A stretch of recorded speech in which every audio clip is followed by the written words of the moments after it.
कैथल विधायक लीलाराम ने विधानसभा सत्र के दौरान अधिकारियों की खूब खिंचाई की तथा कहा कि विकास कार्यों में अधिकारी रोड़ा अटका रहे हैं। विधानसभा सत्र में विधायक ने कैथल की मुख्य मांगें उठाई। विधानसभा सत्र से लौटने के बाद आज अपने निवास पर पत्रकार वार्ता भी की। इससे पहले उन्होंने निवास स्थान पर कार्यकर्ताओं के साथ तिरंगा फहराया। आइए सुनाते हैं विधायक लीलाराम ने पत्रकार वार्ता में क्या कुछ कहा। सर्वप्रथम मैं अपनी तरफ से समस्त भारतीय जनता पार्टी परिवार की तरफ से कैथल शहर वासियों को, कैथल हल्का वासियों को, समस्त कैथल जिला वासियों को रक्षाबंधन के पावन पवित्र त्यौहार पर बधाई देता हूं कि रक्षाबंधन का पावन पवित्र त्यौहार हर घर में खुशियां लेकर के लिए आए और हर कैथल वासी के लिए मंगलमय हो। जहां तक विधानसभा की बात है, विधानसभा का मानसून स्तर बहुत अच्छे तरह से पूरा हुआ और इसमें हमारे को भी समय दिया गया। मैंने भी अपनी तरफ से कैथल हल्के की समस्त समस्याओं का उठाने की कोशिश की, जिसके तहत सबसे पहले आजकल अखबार में एक खबर छपी थी कि जो कैथल में माननीय मुख्यमंत्री जी ने रेलवे एलिवेटेड ट्रैक मंजूर किया था कि उस पर संकट के बादल हैं। तो मैंने उसके लिए माननीय मुख्यमंत्री जी से बात की है और उन्होंने भी आश्वासन दिलाया कि इस पर दोबारा से गौर की जाएगी और इसको बनाने की कोशिश करेंगे।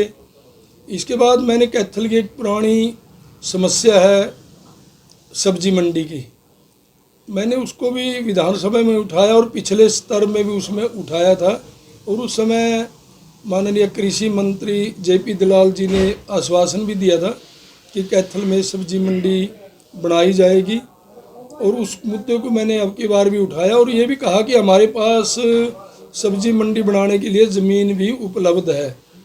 उससे आगे मैंने कैथल शहर के लिए आज नरकिया बनी हुई है, लोग नरक का जीवन व्यतीत करने के लिए मजबूर है गेहूं ड्रेन के नाम से। उस पर भी सरकार ने सकारात्मक जवाब दिया है कि उसको बनाया जाएगा और लोगों को गंदगी से छुटकारा मिलेगा। इसके बाद मैंने कैथल शहर से हमारे ड्रेन जाती है वाया कुतेबर, सजुमा बड़ा गांव है, उस ड्रेन की पटरी को सड़क में परिवर्तित किया जाए, उस पर सड़क बनाई जाए। इस मुद्दे को भी मैंने विधानसभा में उठाया।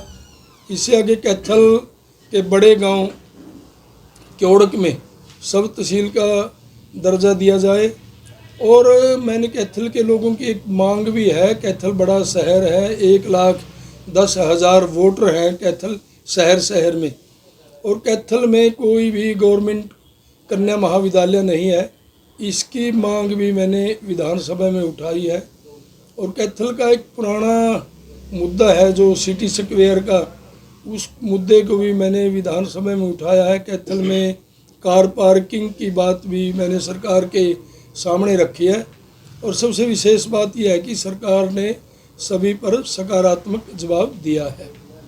विधायक जी, आपने एक बात रखी कि मुख्यमंत्री जी कैथल में बड़े प्रोजेक्ट देते हैं लेकिन अधिकारी कहीं ना कहीं उसके ऊपर अमल नहीं करते। अधिकारियों को लेकर के आपको कुछ बात की उसका?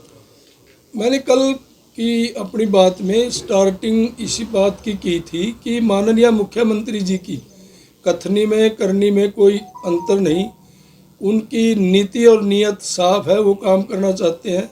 और मैंने इस बात की शिकायत भी की है कि कहीं न कहीं उसमें अधिकारी रोड़ा अटकाने का काम करते हैं। मैंने खुले तौर पर मंच से उस बात को मुख्यमंत्री के सामने, सरकार के सामने उसको दोबारा से रखा है और मैंने ये भी शिकायत की थी कि ये भी घोषणा मुख्यमंत्री जी की है, रेलवे एलिवेटेड ट्रैक बनाने की, गेहूं ड्रेन वाली भी मुख्यमंत्री जी की घोषणा है।